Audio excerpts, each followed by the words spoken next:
Here's why the Pistons will be successful this year. It's based off this past off season alone. This past off season has been the best off season since you can go back to, I want to say the moment that they had, I believe it was Derrick Rose and uh, one of the Morris twins. I want to say it was Marcus, and I believe whoever was running the team. I don't believe it was Troy Weaver. I think Dwayne Casey was a part of the organization then, and of course I think that was the last time they went to the playoffs. But that little that little off season that they was able to conjure up, they had nothing because I think they was dealing with the trading of Andre Drummond and I don't know if Reggie Jackson. I think Reggie Jackson was they was moving Reggie Jackson, but it was a right before Troy Weaver took the job. It was a little tiny little small window where it was they brought in Derrick Rose, they brought in a few other players, and it was able to. It was like the that was the best off season then since it has since Joe Dumars acquired. Oh wow, I want to say Rasheed Wallace and Mike James. Rasheed Wallace, Mike James, along with Chauncey and Rip, with Tayshawn in the lineup. That that was the best offseason that the Pistons have. But of course, they also exchanged Rick Carlisle for Larry Brown. Well, Larry Brown for Rick Carlisle. So that was the best offseason then. And then the next best offseason is when Jalen Rose, not Jalen Rose, for me, Derrick Rose. I don't know if Blake Griffin was a part of the team or not. It was a small little tiny little moment that they was together up until now. Now let's get to today's. I mean, well, not today's. We'll get to this current off season. For well, you could say let's start from the top to the bottom with the hiring of Trajan, the hiring of JB Bickerstaff, and the associates that came along with him, the head coaches that assistant coaches that came with him, and then you get down to the actual the players acquisitions. Excuse me, acquisitions. Well, you there's four that stands out: Ron Holland, Malik Beasley,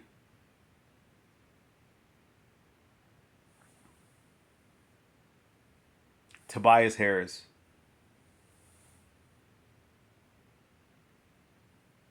and Tim Hardaway.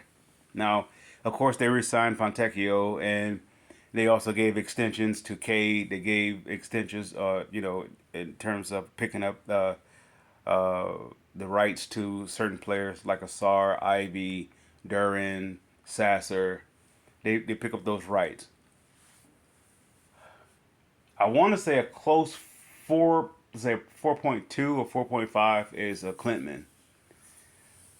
Okay, let's start with Tobias.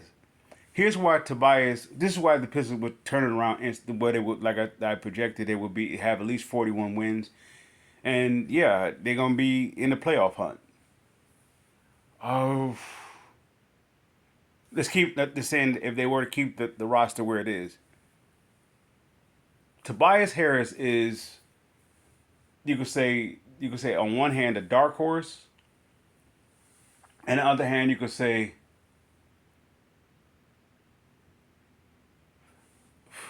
the right complement piece.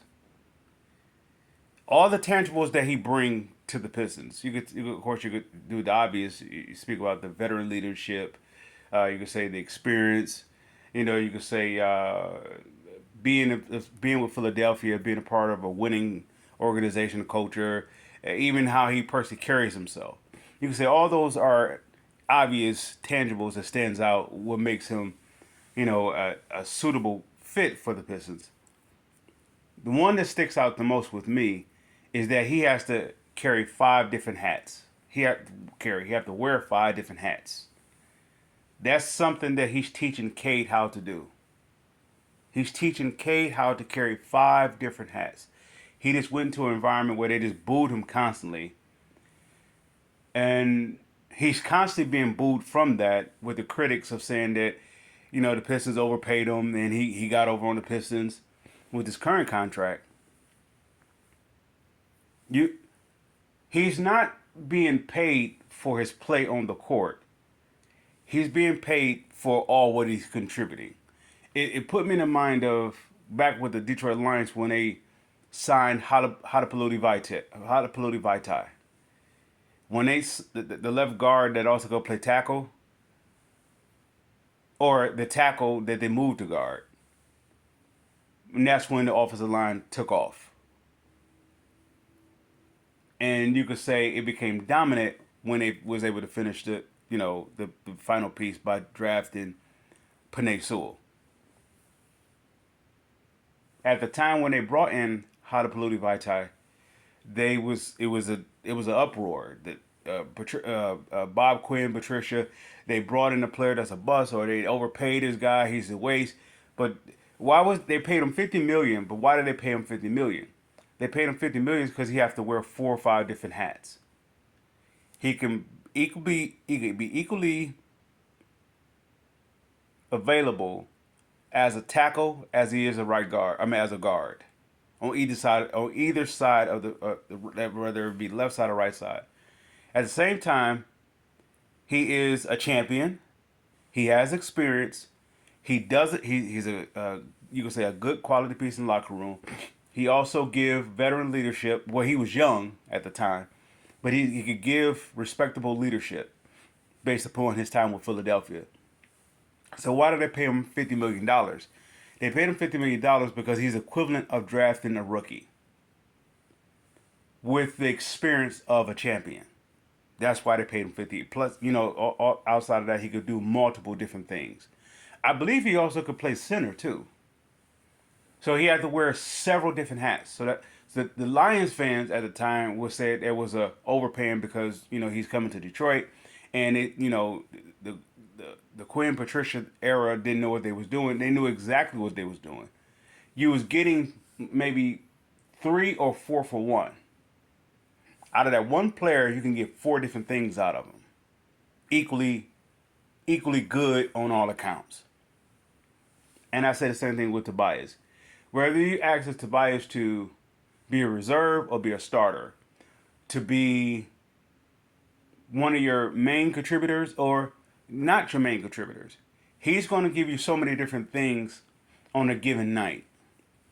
He may not give you 25 points a game on a night. He may give you what he gave Philadelphia.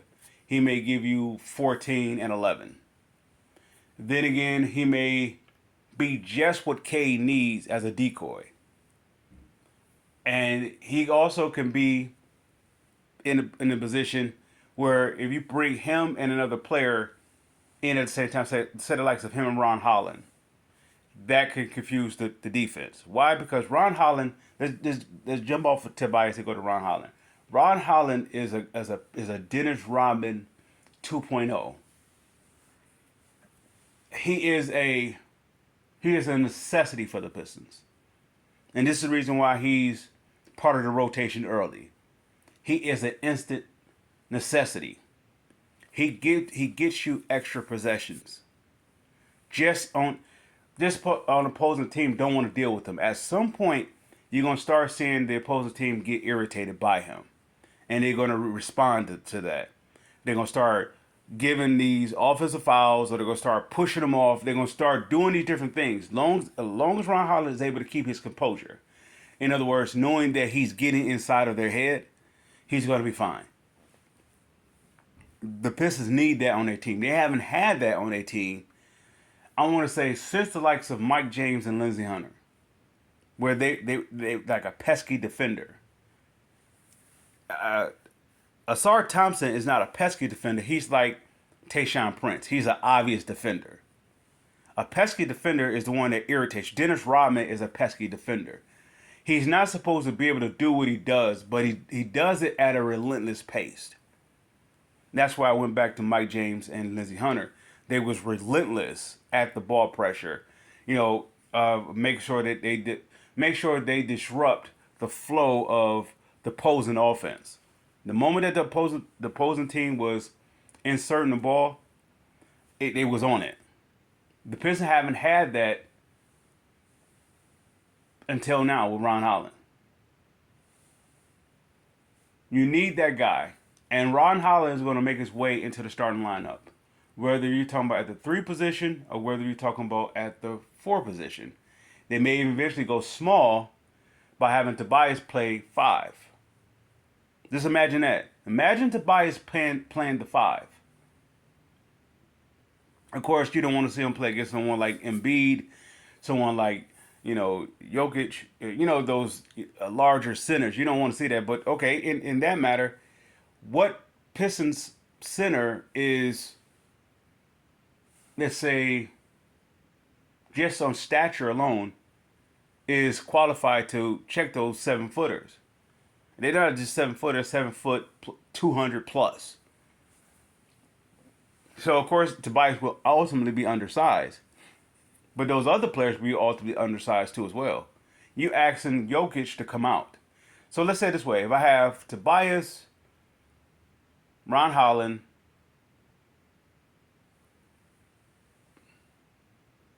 Tim Hardaway, Caden Ivey. Let's say that's my lineup. I'm asking that center to come out. They can't stay in that paint. They could try to collapse. But look what you're trying to collapse to. You have, if Tobias is staying on the outside with Tim Hardaway staying on the outside, Caden Ivey can hit the outside shot. The one that you're concerned about, the one that you're least concerned about is Ron Holland. But Ron Holland is the one that you should be most concerned about. It's not that because he's an outside threat and not because he could take you off the dribble. It's just he is so many different places at once. He's a slasher. He makes the basket in a way that you don't expect him to make it. So he gets when he was in the G League, he was averaging 18 to 20, somewhere around there. But he wasn't getting in a, I guess you could say, the expected way. He was getting unexpectedly his 20 points. It could be some at the free throw, some tip-ins, some putbacks, sometimes a 3, sometimes a layup, sometimes there's a mid-range, sometimes it's a curl, sometimes it's so many different ways he was able to give you a consistent 18 to 20 points. That's the guy that the opposing team don't want to deal with. You don't know where he's going to get. You don't know what he's going to do next.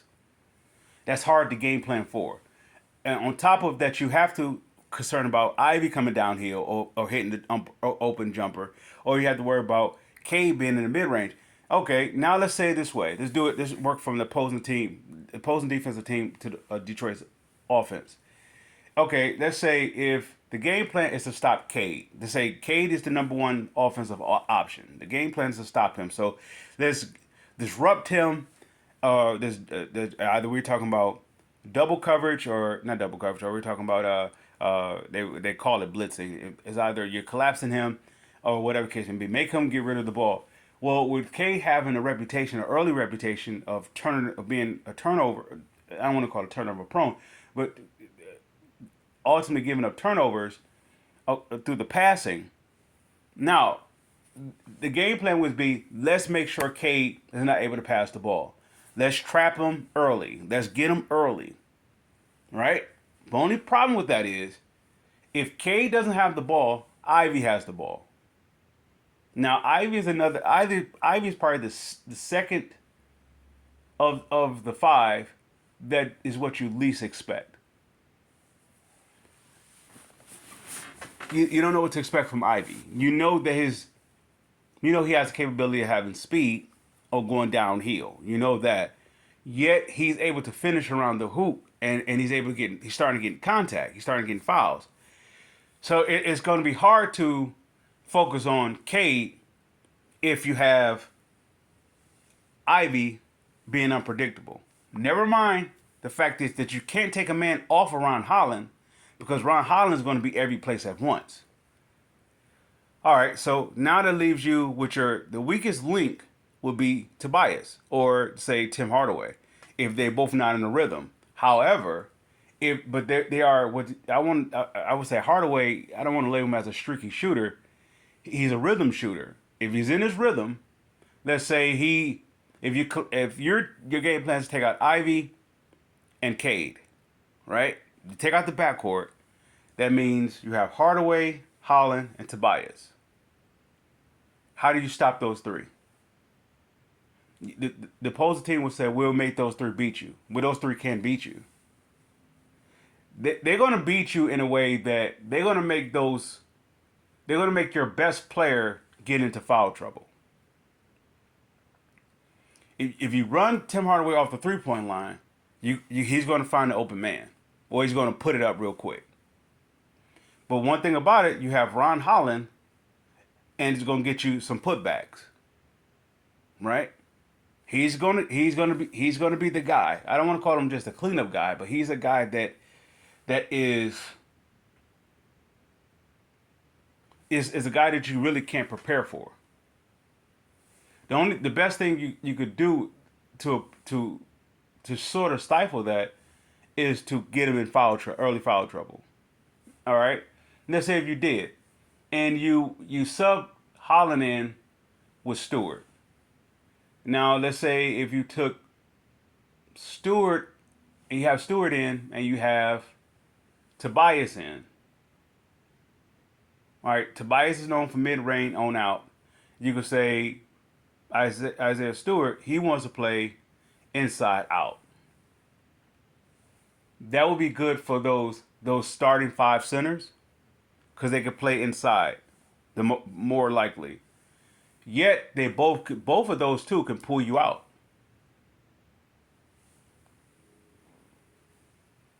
The only problem that the Pistons will ever have if is inside of that rotation is that everybody's stagnant. Nobody's moving. Everybody's waiting for the one extra guy to move. If everybody's constantly moving, they will always have the advantage on every team, based upon how this team is structured. Now, going with if you were to substitute, you go into your substitution. Of course, every game or every situation is a different situation where somebody could be in early foul trouble. Somebody can do this more like, let's say, early foul trouble, or they just not in a rhythm in that game and they need to take a break. So if you were to substitute, let's say, Beasley in offense, you're automatically gonna get instant where you have you got a reputable player that can just hit at any time. So the way that this team is structured, I was saying they need to get another point guard for the sake of Cade, because they was asking Cade to do double duty. If the Pistons if they would decide not to go that direction and just stay with Cade and Ivy and that whatever, they are figuring it out. Yeah. Which is something I didn't want them have to do. I wanted them to be able to hit the ground running.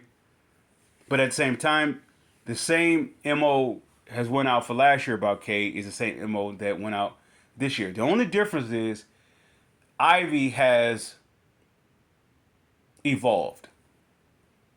Either it was based upon he didn't have the opportunity last year with the in and out of the rotation, or that sort of thing, or you could say that his game just wasn't it just wasn't ready to open till now, according to what the offseason that he put in, the work that he put in the offseason. Either way, he's here now. Does that mean that he's going to be a 25-point scorer, 25-plus point scorer? He could, or he may not have to. He could be just what this team needs. You need a counter to Cade. You need a counter to Cade, and Cade needs a counter to Ivy. It's not just Cade's team. He may have been the number one overall pick. I was against it being Cade's team, that is. And now I'm looking at it a little differently. This team is actually forming this this current squad is actually forming into a team. They're forming into a team. You saw it in the first 4 games, those first 4 losses. You saw they was forming into a team. They wasn't ready to pick themselves up. I mean, pick the other teammate up just yet. You could tell they was getting there. Here's a clear sign that they're more closer there than not is Malik Beasley. He outside of them trading him or any unfortunate setbacks, he is he is like a piece that this team has been missing for quite some time. All right, with Beasley, of course, the obvious. He can hit the outside shot. He can get to the basket, but he is showing that I'm here. I'm here. I'm not just here. Even if it in the back of his mind is I'm here just for my time here. In the midst of that, he's here. I don't know if that came a long way by him signing here. Nonetheless, he's here. And he's plugged in to being here. You can tell that like he's sticking up for his team, like he's one of the guys per se, and is forming a glue thing. I'm not taking nothing away from Stewart. Stewart started the foundation of saying how we're going to set a tone, uh, targeting the opposing team. But then at the same time, he needed some help doing that. And this is where we go to our next piece. Where we're talking about Tim Hardaway Jr. Tim Hardaway Jr. He's a win-win situation, whether if he's here with the team or he's possibly traded. He's a win-win situation. Tim Hardaway, from this point on, would always be in a win-win situation. Whatever team that the Pistons were, if they were to have a mutual understanding, to move on, they will put him in a position where he will be an instant, part of an instant, contributor, success, or a franchise that possibly is a contender or so forth. Tim Hardaway is in a win-win situation. With the Pistons, Tim Hardaway is a win-win situation. If let's say Tim Hardaway one night hits 14 get you 14 to 18 points, and then the other night he may get you 6 to 8. Now somebody may say, "But 6 to 8 is not that valuable." 6 to 8 is very valuable. It depends on when he's giving you the 6 to 8. I'm not saying he's going to be the clutch guy. I am saying that he's going to be a piece that you have to respect, regardless if you having an off night or not. He's a guy that he can hit at any given time. When the pressure's on, the pressure's off, he can hit at any given time. So you have to be accountable for a type of guy like that. Especially if you're talking about those first 4 games. If the Pistons were to play those of course they're going to play those teams down the stretch. They may not play them in the self same let's say appearance back to back to back to back like they did at the start of the season. Yet those opposing teams have to be aware of a Piston type team. This is nowhere near the 16 win team last year. This is nowhere near from top to the bottom. It's a totally different. Even if the opposing team doesn't respect the Pistons, they still don't treat them as though. Oh, let's say even if they don't treat them as though they are the 16 team last year, and even if they elect to do so, they're finding out that they're not that team. Even if the Pistons may lose, it's how the Pistons are losing. They're not losing like a 16 win team. They're losing with just unfamiliarity. It's one of those things with the opposing team will say if they figure it out, they're gonna be a problem. That's how they're losing. They haven't figured it out. Yet, if you're getting those contributions from those 4 players, they're figuring it out a lot faster because those 4 players are bringing a piece to figure it out with. Tobias, Malik, Ron, as well as Tim Hardaway. They all bring in an element to this team how to figure it out. Tim Hardaway, he's a champion. Malik, he's a champion. Tobias is close to being a champion. Ron Holland is just relentless. He don't have in his mindset that this is a 16 win team. He don't have that in there. He has it that we are. He have a mindset that we are the better team every time we hit the floor. That may seem ridiculous. That may sound the most absurd, type of way of thinking. But that's how Bill Laimbeer thought. They need that guy on that team. They need that type of guy that, regardless what our record was or what it is, we're better than the opposing team. That's the Pistons' way. Now, regardless who, we're better than them. Not in lip service. They have to have that one guy that is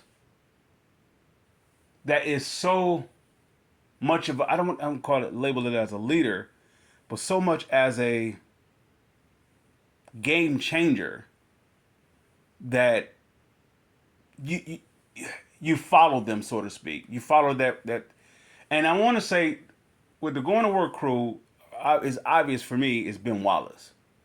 He went in going to the Lakers, that championship, we're going against the Lakers, we're a better team. He was intimidated by Shaq. He respects Shaq, but he was intimidated by Shaq. All right, when you talk about the bad boys, you say you have the likes of Bill Laimbeer and Isaiah Thomas, Bill Laimbeer. They was not intimidated by the Lakers. They was not intimidated by Boston. They just knew that they didn't have a better team. Once they was able to get more players to complement them or to join the camaraderie, it was a totally different team. The Pistons went from being an offensive team to a defensive team. And when that mindset clicked in with Bill Laimbeer, believing that he was better than Kareem, he literally believed that he was better than Kareem. And for the most part, outside the obvious, he was better than Kareem. Kareem has Bill Laimbeer was 6'10", 6'11", maybe 230, maybe that. And Kareem is like 7'3", maybe 260, whatever, with a sky hook that makes him maybe 8 feet tall. That's a tough, but yet Bill Laimbeer was like, I can beat this guy, and they beat that guy. The Pistons beat the Lakers with Kareem, not without Kareem. They beat the Lakers with Kareem. You could say Kareem was aging. Take that into account with the height deficit between Kareem and Bill Laimbeer. Take that in consideration. As much you could say, Kareem may been old or older. Yeah, if we take into consideration, Bill Laimbeer is still small, a lot smaller, or he still doesn't match up with Kareem, regardless of the age that Kareem was. He still don't match up with him. So, I believe Ron Holland is that guy, like Bill Laimbeer or Ben Wallace, or even the likes of Dennis Rodman. The opposing best player, Asar Thompson, of course, once he comes back, he would be the fifth piece to the puzzle. Once Asar comes back, it's a totally different deal. This team is going to take off instantly. Of course, talking about getting game shape, and once he finds a rhythm with the team and find a spot with the team, and they find how to play, play off, and they figure that out. I'm going to say that may take 10 to 17 games to figure that out. If the team is currently assembled the way it is, and all of a sudden he gets clearance, not against the next game, but let's say the next following games, it's going to take them 10. No, it would take them a lot longer. It probably would take them maybe 20 games because this team is still figuring each other out now. Let's say if he was able to be cleared and after the next 10 games, right? It would take them probably from that point to the All-Star break for this team to start figuring out. And of course, that will be a bittersweet moment by the time the All-Star break kick in. They are in a rhythm, and then they go on a break. Well, the way this team is and the way that the players are, they're not going to let go of something. They have a lot of, let's say, attachable guys on this team. Once they got it, let's say once Tobias, let's say not Tobias, once Malik Beasley, for example, Beasley, once he is locked in, let's say if he sniffed that he's in a rhythm and he has it going, he's not gonna miss. He's that type of player, and that put me in the mind of a combination of two, Joe Dumars and you could say Joe Dumars and John Barry. John Barry because he came off the bench as a top key reserve doing their rebuild or their restoration of the going to work crew. He was the he was the one who gave up the name the alternators and all that. He was the one the bench mob. He's the one that came up with all he's that guy. And I want to say that could be a toss up between Hardaway Jr. and Malik Beasley for that spot. But he put me in the mind of a John Barry and a Joe Dumars type of once they if they in a zone. I'm not gonna say Vinny Johnson. Vinny Johnson is he's unconscious type player. He's a totally different heat up. When Vinny Johnson is in his rhythm, he could shoot any kind of shots and it just going in. So going off from Meek Beasley to Tobias is going to give you 4 or 5 different hats, which is what this team needs. And to say in the past 4 years, let's say since Cade was here, or even go back when Stewart first arrived, you could say they didn't have a guy who can give you 4 or 5 different hats, who could wear 4 or 5 different hats at an equally good pace. Even if Tobias doesn't give you once again 25 points, because the fans maybe be, all right, he's supposed to do that because he got this contract. What he's giving you is far more greater than just 25 points a game.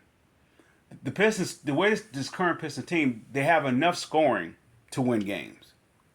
They have enough scoring to win games. Now they may not have enough scoring to get a sizable lead. They have enough scoring, like I said, for the first 4 games, right? The first 4 games, they had enough scoring to win all 4 of those games. It didn't come down to scoring. Came down to them mentally checking out where they start to question if they can beat the opposing team, and they could allow their shots to rim out, allow their shots to fall short, costly turnovers. That could have been a factor. Yet at the same time, you could say in each one of those 4 games, they had enough scoring to win those 4 games. Enough scoring. So it's not scoring. I was saying that they need another 18-point score. That that would be my stance of saying let's not make Cade do double duty. Now that the Pistons are finding a rhythm with one another, and the roles are being somewhat inked in and defined, so to speak. Now the players can know what to go off of that player that's finding their role. They can know how to feed them. They're learning each other. That's something they wasn't been able to do. Talking about this rebuilding group, they haven't been able to do since the very start of the rebuild. They never was able to have a role. It's either Cade was hurt, it's either Ivy was hurt, Derwin was hurt, or currently Asar is hurt, Stewart was hurt. It was always something, or you have a couple pieces that's coming in to I don't want to say it's staggered the rebirth of for me the development of the rebuild. It sort of did when you talking about the likes of, let's say, Wiseman, uh, what's his name, Bagley, uh, and I'm missing one. I'm missing another guy. It was a shuffling, if you will. Yet it didn't allow nothing to be defined. When your key players is hurt, it would just. This is the first time that their key players outside of Asar It's actually being able to play, and it's allowing them to define a role, so to speak. Duran still is figuring out the foul trouble. I question if he wants to be with the Pistons or not, or if he just it's just the game is moving too fast. One of the two, and he just needed a little bit more time to develop. If that's the case, then if he need a little bit more time to develop, it depends on how the organization is viewing the team. If you want to go for a playoff run or a play in, however you want to do it, or even a winnable season, just say 500, whatever, or to say that's the goal, then of course you play them. If that's not the goal, then you can allow a little time for him to develop. Right now, in I want to say year 3, Duran should at least been able to hit a jump shot. He should at least be able to hit a jump shot. Maybe not at a 50-ish percentage, but him being able to dunk the way he's dunking or playing inside the way that's been done for the past 2 years. He can do that. Now he should be able to execute a jump shot. He should be able to execute a jump shot, other than just that putback. Otherwise, there's no growth. There hasn't been no growth. He haven't expanded his game, and if that is the case, then you could be looking to move on from him, because he's giving me that same type of vibe as Killian Hayes. He could show flashes, yet he's not showing that next step to his game that it has expanded. You could do all the work in the off season. You could do all the videos. You could do all that. I'm not saying just towards him, just speaking generally towards a player. You could do all that, but when the light comes on and it's time to showcase what you've been working on, at some point it should kick in. Let's say out of every 5 shots, say if you took 5 jump shots, at least 2 should fall. Whether it's one is going straight down the middle or one is rattling in, you should get at least 2. You should at least get 2 jump. If you taking 5 jump shots, I'm not saying 5 3-pointers, 5 jump shots. Let's say in your comfortable range, you should at least hit 2. That it does 2 things. It allows your teammates to look for you, but it also, in addition, it also makes the opposing team look at you as a threat.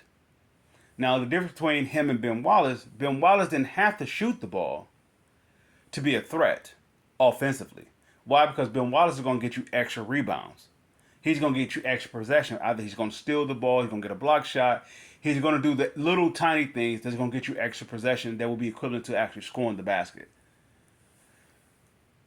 Duran is not showcasing that as of yet. I don't know if that's a choice that he doesn't want to be that, or he's just figuring it out how to be that. It's one of the two. And this is where I believe this is how they're looking at evaluating him now. I trigger that to his continuous early fouls. His early fouls is no different than Cade's early turnovers or costly turnovers. They are the same. You can see that the game is either they're thinking too much, or they don't know their teammates as well, or they're putting themselves in a position to not be a complimentary piece to their teammate. One of the two. One of the three, I should say it that way. Or I don't want to say anything that they're not skilled to do it. That's obvious. That's not the answer. It's one of those three. So either which way it goes, they both are figuring it out at the same pace. Can Duran be a roamer, if you will? Yeah, if he's I don't want to say if he's forced to, he may be that type of player that has to have a fuel to him. Like somebody. I don't say he's obligated to do something, but he may be that type of player that you have to put fuel to him to get him going. Some players are a little different. Some players could just get it and go. He may be that guy that needs a little fuel to him. That it could be like Andre Drummond was. You have to talk, guy, get into his head. You got to talk about him real bad for him to do something differently. Of course, I would label that as uh, a lazy player that you have to motivate them to motivate them. They check they're not checked in, and they're not checked out. They're just there. It's flowing, and it something needs to give. With that said, those are my takes on this current, not just this current win against Philadelphia. This is my take against for the Pistons, and they're rebuilding, and not just they're rebuilding. They are really coming together. I saw it in the first four games. You could see it that those first four games was building to this fifth game against Philadelphia. You could see it; it was building to that point. You could tell it was going to happen at some point. I just didn't think it was going to happen against Philadelphia. New York is going to be a team that Detroit won't beat. Detroit may get smacked around. Of course, it depends on who's playing for New York, and if it depends on if Detroit can play like they've been playing the first four games or even the first five games, where they're in it three quarters, and let's say in New York they may not be able to close it out in the fourth quarter. It's clear that they can do it because they did it against Boston. They did it with the Pacers or something like that, or did it with Milwaukee. You can see that they can do it. It's just a matter of them wanting to do it. They may not be able to seal the deal like they did in Philadelphia. Well, Philadelphia was without Embiid and Paul George. It changes the respect level of the Pistons if those two guys were in the lineup. Going into this game, they may know that uh, Brunson is playing. They may know Mikal Bridges. They may know that Cat is playing. They may know this other player is playing. They may know all those different players are playing, and they may get a little, intimidated. If they approach it the same way they did with the Pacers team, or the same way they did with Boston, if they approach it the exact same way, that they wasn't intimidated by Tatum, they wasn't intimidated by Brown, they was intimidated by their roster, and they approach it just that same way, the Pistons may lose in the fourth quarter, or there may be some key mistakes through the course of the game that may not allow them to to finish it out. But they could very well be in the game. Just be in the game. The only way they won't be in the game is they're not intimidated by the opposing team, which is the Knicks. With that being said, Pistons fans, I salute.